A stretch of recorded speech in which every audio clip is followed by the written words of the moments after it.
You're listening to One Decision, the podcast that looks at the choices made that shape our lives. I'm your host, Julia Macfarlane. Every Thursday, along with my co-host, Sir Richard Dearlove, the former chief of Britain's Secret Intelligence Service, we explore some of the biggest choices and issues facing our world, talking to the players and influencers, making, informing, and shaping these decisions. Tobias Ellwood is a prominent lawmaker in the UK for the ruling Conservative Party. In 2002, his brother was killed in the Al-Qaeda-linked Balinese bombings. Tobias, a former soldier, is now currently chairing the Defence Select Committee. Elwood was at the centre of a storm recently, following a recent trip to Afghanistan, where he faced a backlash after uploading a video from the streets of Kabul, seemingly complimenting the Taliban for what he perceived as a hugely improved security situation. He retracted his comments and apologised for what he said was a badly phrased but well-intended message that Afghanistan, despite the Taliban, needs our help, and that current UK policy to criticise from afar, the embassy remaining closed, rather than directly engaging on the ground, was not helping the people of the stricken country.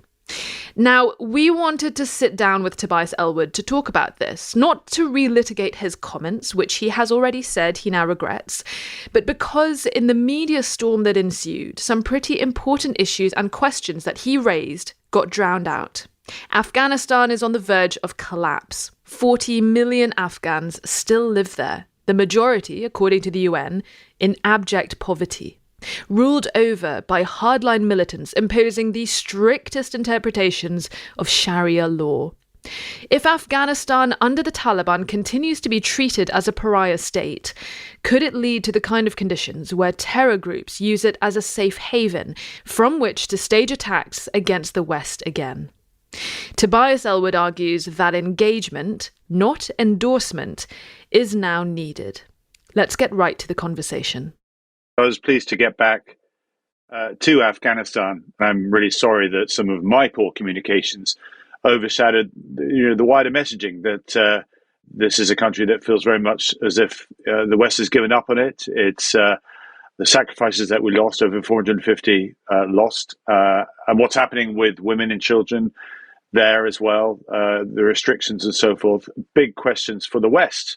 This country has got about 2 years before it implodes, seriously implodes, and that's going to cause some real challenges from a terrorism perspective, incubating there again a vassal state, mass migration.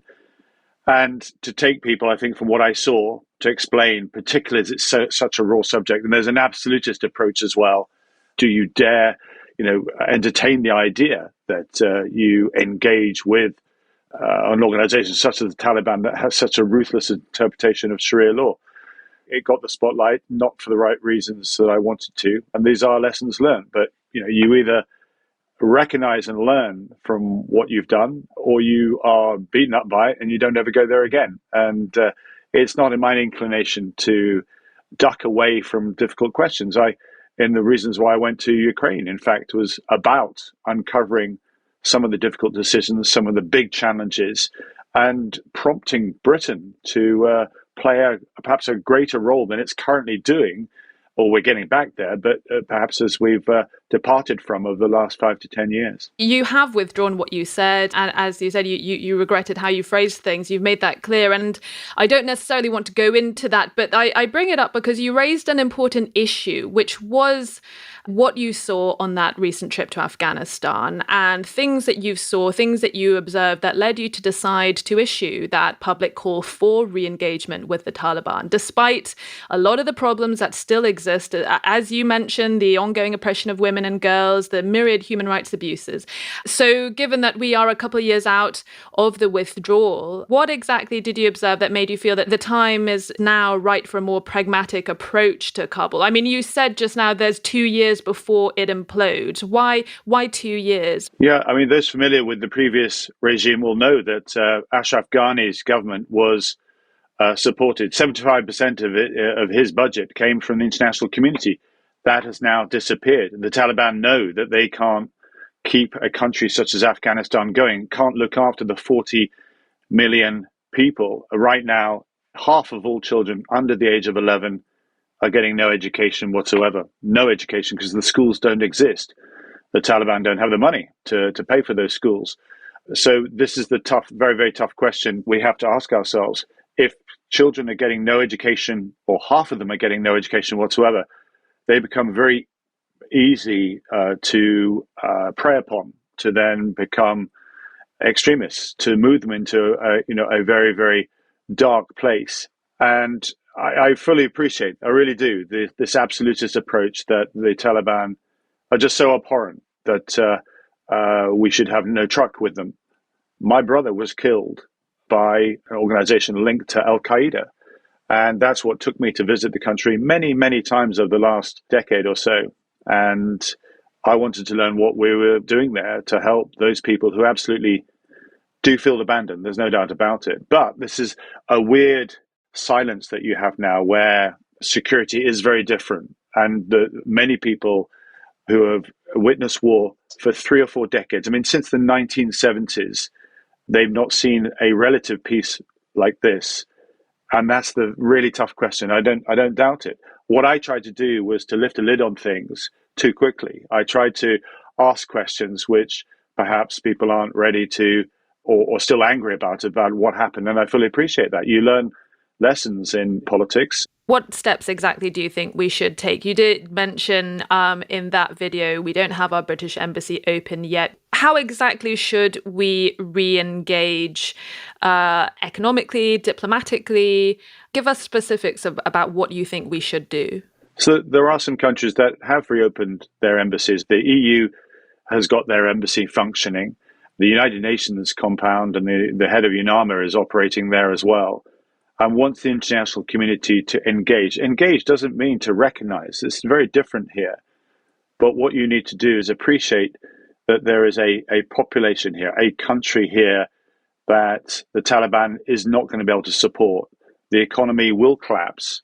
Terrorism will return. Mass migration will take place, in my view, unless there is some form of international engagement to support the people. Now, clearly, that has to be done, and perhaps it is conditional, I think it should be, on vast improvements to human rights, to the conditions for women to work, to girls to be educated, and so forth.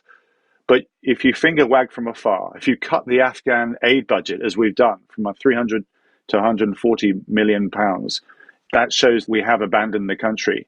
That's not going to influence anybody in Afghanistan.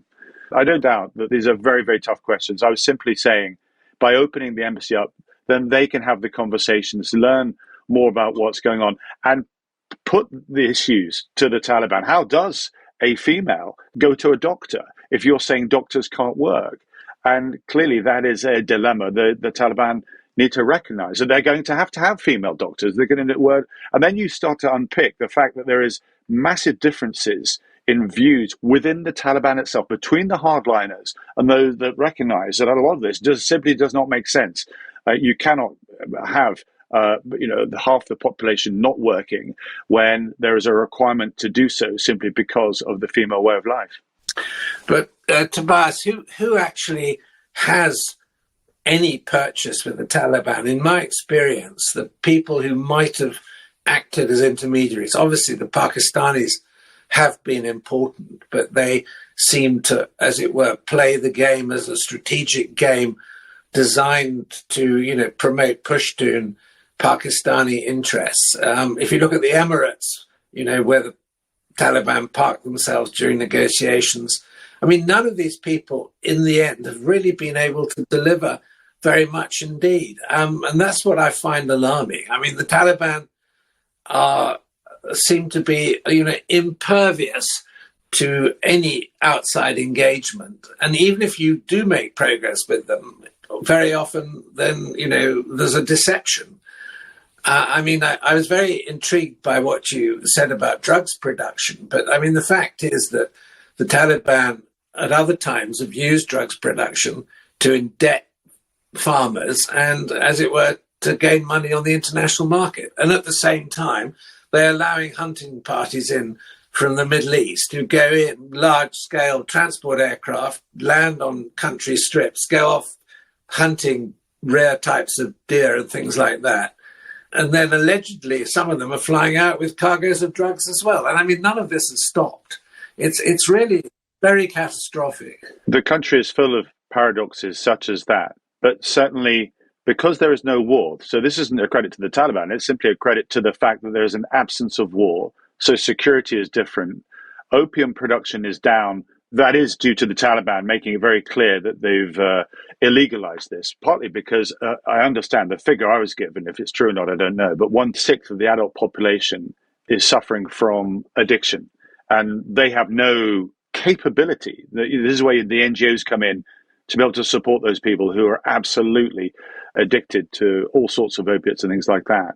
And then corruption is very, very different as well, because that actually defined Ashraf Ghani's government, as it did Karzai as well. Everybody was on the take. And the whole centralization of a Western solution being imposed from Kabul. This is to fully unappreciate how Afghanistan has run and functioned going back to Dost Mohammed's time, hundreds of years ago.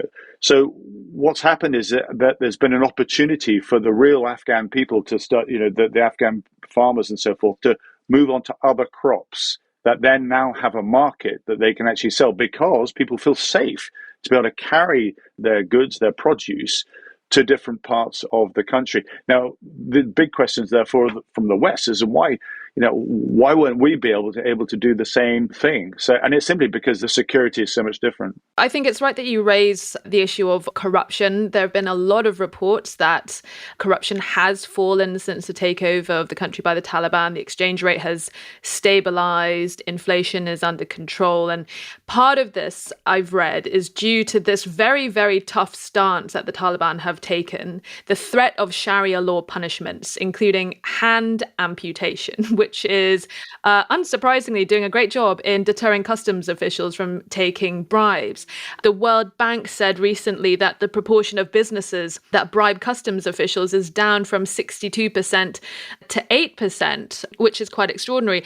I mean, stamping out corruption does make it easier for the international community, for charities and businesses to engage in a country. But when you're dealing with strict Sharia law governance, that presents a whole other host of problems, does it not? I mean, the Taliban, they've also banned music and musical instruments. They made a bonfire of instruments in Herat just a week ago.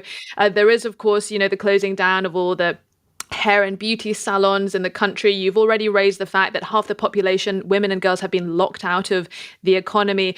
How do you convince NGOs and charities, insurance companies to do business in Afghanistan when you're dealing with this kind of ideological hardliners that impose all of these other restrictions on everyday life? And that is the challenge. I don't have any answers, any direct answers. I'm simply saying it shouldn't be me. I'm the only member of parliament that has gone. No minister has gone there. There's no to better understand, because unless you do engage, you're not going to be able to leverage any influence from afar. Particularly, as I say, if you actually cut your budgets, your support budgets for Afghanistan, and what we're seeing today as well with some of the refugees, some of the Afghan refugees now being made homeless here in the UK, it clearly is a very raw subject, and that is something that I didn't make clear in my initial communications. What I saw was, because I tend to look at things more strategically, as to what are the dangers of us not doing anything at all. And they are huge. They are absolutely immense. In the same way where I'm sure we'll turn to Ukraine. What are the dangers of us absenting ourselves with this, or signing some form of a deal, or even just turning a blind eye to this? You're right. Nowhere in the world is anybody interpreting Sharia law as we see it there. And again, you need to learn more and understand the tensions between the old hierarchy, the Haqqani group within the Taliban itself, and then the younger moderates who actually recognize, like I mentioned with the example of doctors, you need female doctors because only female doctors can deal with female patients. Now, what happens is that people are given licenses everywhere where I went, from the airports to the markets everywhere, and the shops and so forth. Women get licenses to work, and that's, if you like, the quiet way that they're getting around the political messaging, which goes across the world, that women can't do all these things. I don't dispute and stand with absolutely that we should challenge. The question is, how best do you challenge? How best do you affect change? Saudi Arabia is another great example of how do we get a country that also did not treat women well. And they themselves went on a journey. They've still got a long way to go, make it really, really clear, as has Doha, Qatar. A lot of what's going on in Qatar has been exposed because of the World Cup. The question is how effective you can be, and whether you're doing this from afar or whether you can do it by quiet engagement and opening the embassy. That was my simple call to action. Please open the embassy, because actually that's what Britain does. We have a history of leaning forward, stepping forward perhaps when others hesitate, to try and understand the situations with more detail rather than just a sort of a generality, and then back away saying we're not going to do anything with you, because you are so awful. I don't take away from the ruthlessness of the Taliban, and I did not make that clear the first time I went there. I appreciate that. I'm really interested in what you said about how there is sort of dissenting opinion within the Taliban, and whether you think that there may be a power struggle down the line if fissures continue. I mean, the supreme leader, Mullah Akhundzada, I've probably butchered that pronunciation, he is a massive hardliner. I read that he recruited one of his own sons to be a suicide bomber. What are the chances that Afghanistan would liberalize is not the right word, but may soften some of its stances under such an ideological hardliner? Or do you think he has to really be replaced in order for the country to improve in some of these areas? And these are the exact questions that should be better understood by opening up our embassy, by better engaging and appreciating the whole construct of the complex construct of the Taliban. And I simply cannot give you a clear answer. What I can tell you, in the series of meetings I had with the Taliban, and I was pretty brutal with my own questions, what are you doing about women? What are you doing about terrorism? They conceded that there are many people that are upset just being members of the Taliban, because when they were told that they were going to advance towards Kabul, they were going to be able to martyr themselves. That's what their promise was. Yes, you'll be able to go have your fast track to paradise and go to heaven. But no, they've been denied that because the West collapsed so quickly. And then suddenly they're left here on this planet, unable to fulfill their dream. So many of them now, and this is the concern for many of the Taliban, they are now joining ISIS-K. They're joining a more extreme grouping who are better funded to some degree, and therefore causing, as I say, more problems, which then prompts the Supreme Leader and others to come out with ever more ruthless interpretation of Sharia law. So it is complicated, there's no doubt about it. As I say, the bigger picture is the Taliban were never a government in waiting. They were never able to sort of take over a far more complicated country than it was when they first were running things prior to 2001. Richard, I think Tobias raises a really important part of this, which is, and he said earlier, part of the stability is because unlike previous civilian governments in Afghanistan, the Taliban haven't had to deal with fighting an insurgency. However, there is that concern that members of the Taliban could splinter away and join ISIS-K, and it's apparently happened already in a few occasions. They consider ISIS-K to be their main rival. They're working on stamping them out. Interestingly, the Taliban don't seem to be doing anything to try to constrain al-Qaeda, although they, at any rate, seem to be at a pretty low ebb globally at the moment. But would you say that, for example, the recent blast in Pakistan is a sign that terror is returning to the region under the Taliban's influence? I mean, the New York Times described that story as the latest sign of the deteriorating security situation in Pakistan, where some militant groups have become more active over the last 2 years since finding a haven in Afghanistan under the Taliban administration. Well, I mean, as Tobias already indicated, this is a really complex question. And I think to generalize maybe from, one very serious bomb attack in Pakistan and say it's symptomatic of this or that development is a pretty dangerous path to go down. You can't extrapolate from incidents, in my experience. And I think the security situation has improved in Pakistan overall over a long period of time, and the Pakistani military have been more effective at isolating and, defeating some of these extremist groups. But, the problem hasn't gone away. And I think the other thing that we find it so difficult to get our head around in the West is the sort of tribal elements which operate within these religious groups and the tribal rivalries. So I think it's dangerous to generalize. The situation has improved in Pakistan. Maybe there is some evidence that it's going backwards again. And of course, the Taliban, even the Pakistani, intelligence service, which traditionally has had this link with bits of the Taliban, do not control it. These are not black and white movements. They have all sorts of nuances. But I personally don't believe that you're going to see a fundamental change within Afghanistan at the moment, because the Taliban always has been a sort of aggregation of regional groups that have their regional interests. And as Tobias has already indicated, they had no preparation, no experience, and no sort of competence to become the government of a state that had modernized massively over the last 20 years.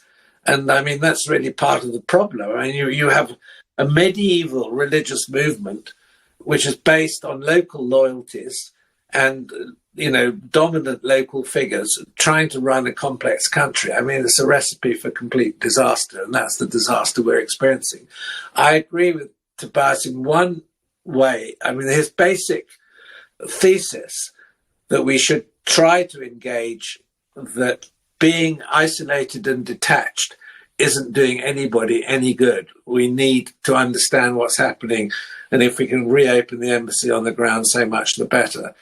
I mean, I've always believed that the better option is to talk to one's enemies if possible, and to find, a way forward rather than having to fight them.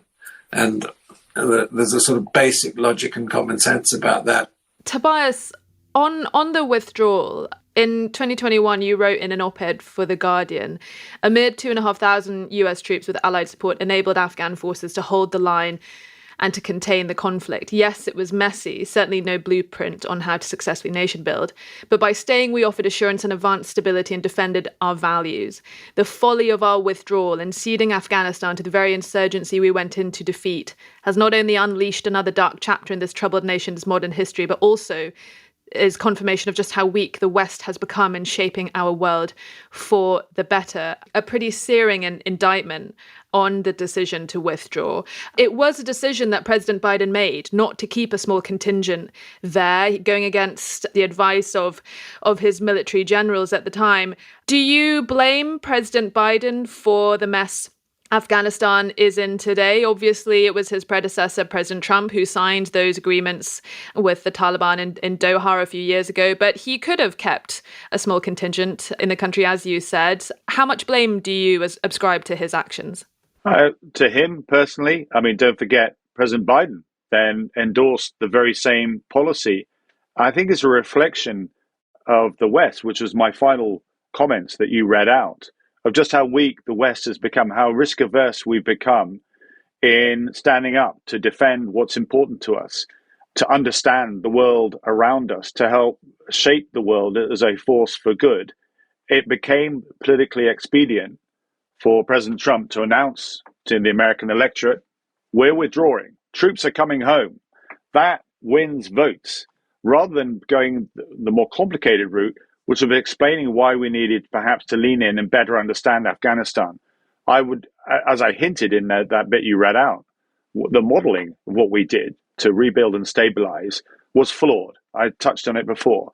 A centralized model, not understanding the indigenous capabilities, the cultural setup, the tribal networks themselves, to be able to empower local communities to stand up and thrive. And we didn't appreciate that at all. And what's so sad is that we've been in this country a few times over the last couple of decades.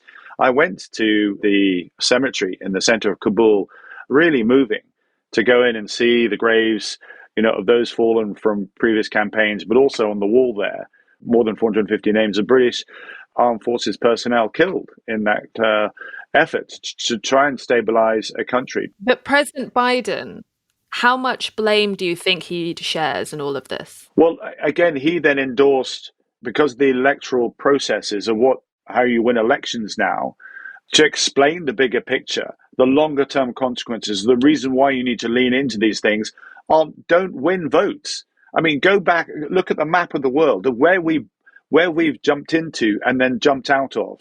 Iraq, Syria, Yemen, Libya, Somalia, Libya, Afghanistan, all these places the West has wandered into, found it a bit difficult. Then somehow Mali is the latest one, and Sudan is probably the best example. That's a living example of where things are starting to go pear-shaped, where we don't really have an action plan to support, but we're no longer collectively willing to lean in and do the right thing. And the consequence of that is it's been noticed by our adversaries and our competitors. But President Biden could have chosen to keep that small contingent, as you said. Do you think that there is a burden of responsibility on him for how this has all ended up, on him personally for the decision that he made not to keep a small group of troops there? Yeah, I think the Western approach, the Western, political thinking here didn't appreciate this big picture. In fairness to President Biden, he's been very skeptical about this from the very start. He challenged Obama about this. But like I said, the troops alone would not have solved it. The Taliban would have eventually got the upper hand unless the approach, unless we'd understood the localism that the Taliban appreciated, because that's how Afghanistan runs. It's not run from Kabul. It's run from outer, Kandahar. It's run from around Herat. It's run from Mazar-e Sharif. It's run from Jalalabad and so forth. It's run from these little caucuses and groups and so forth, these fiefdoms. And that's how it operates. And indeed, most countries generate that way. Our country developed it. The original kingdoms that we had in the United Kingdom. It takes a long time for a country to mature until the center is strong enough to be able to then have full power and a relationship with all the local communities. Tobias is absolutely correct on this issue of the, regional groupings in Afghanistan and the local groupings. I mean, I think it's a terrible shame that if you go back to our original post 9/11 intervention in Afghanistan, I thought the best idea that we had, which could have been followed, was this provincial reconstruction teams that would have been put in locally with local leaders and worked closely with local leaders rather than going for, a Western centralized option. And it's a great shame that original idea, I don't know, I retired in 2004, and it was the main policy initiative for Afghanistan that we would work locally and put teams into each province and work with the local leaders, whatever their complexion would have been. And I think we would have had a much better chance of not, as it were, solving the problems of Afghanistan, but helping the Afghans manage their own affairs much, much better. Well, Richard, there's something I'd like to talk to both of you about this, because Tobias then went on in that same op-ed, and he said something that I know you'll be very, very interested in and have lots of opinions in. He went on to say the West's period of dominance under the Pax Americana is revealed to be the shortest of all those great powers that bestrode the world. President Xi's China is waiting patiently. Tobias, you were very down in the dumps from the sounds of it when you were writing this article, and this was, of course, a year before Putin launched that reinvasion into Ukraine, and everything that has happened since the rejuvenation of NATO and the really interesting prioritization of European security that has been demonstrated by the British government. Surprise, surprise. Has your faith been restored a little in the time that has elapsed since, or do you still feel the way you did when you were describing this ebbing of Pax Americana, this period of Western influence coming to an end? I still feel I'm knocking my head against a brick wall. I don't think the penny has fully dropped. There's a better appreciation that our world has entered a very bumpy chapter, that we've entered a darker period where the real focus of power is shifting phenomenally. But what are we going to do about it? The integrated review refresh recognizes that China is a growing force, but our defense budget stays stuck on peacetime 2.2%. We've got cuts to our Air Force, cuts to our Navy, cuts to our Army as well, at the very time that we're placing ever greater demands on them, not least in NATO, but elsewhere across the world. This really is a 1930s feel to the world. We got international institutions unable to hold errant nations to the account. The United Nations is paralyzed. We've got countries weaponizing. We've got shift in power bases. We've got new alliances forming as well. And ironically, we've got the biggest, different to the 1930s, the biggest military alliance, most potent alliance ever formed, NATO, actually essentially benched, if you like, with a fire in Ukraine, but they're not willing to sort of push it out. And the difference between the 1930s and today, just to add this, is, of course, climate change offers its own dimensions. And then technology itself is really changing the battlefield, the character of war itself. We've entered a really dangerous period. Britain normally leans in, more so than other countries, as I've said, but we can't do that on a peacetime defense budget. We need to be moving to 2.5, 3%. But we're too hesitant. We're too risk averse. We get spooked by some of the rhetoric that we're hearing from both Beijing and indeed from Moscow. Richard, I think Tobias raises a lot of really important issues with the defence budget. And actually, it was quite memorable. Was it last year when, Tobias, you were very, very upset in a liaison committee hearing over cuts to the armed forces at a time of war, when it was announced that there was, I think, £24 billion being invested into the armed forces over 4 years. And Tobias claimed that didn't even touch the sides. It went straight to renewing our nuclear deterrent. And you were pretty apoplectic about that. Richard, the UK hollowing out its military at a time when we're shipping an awful lot of hardware off to Ukraine. Are we leaving ourselves vulnerable?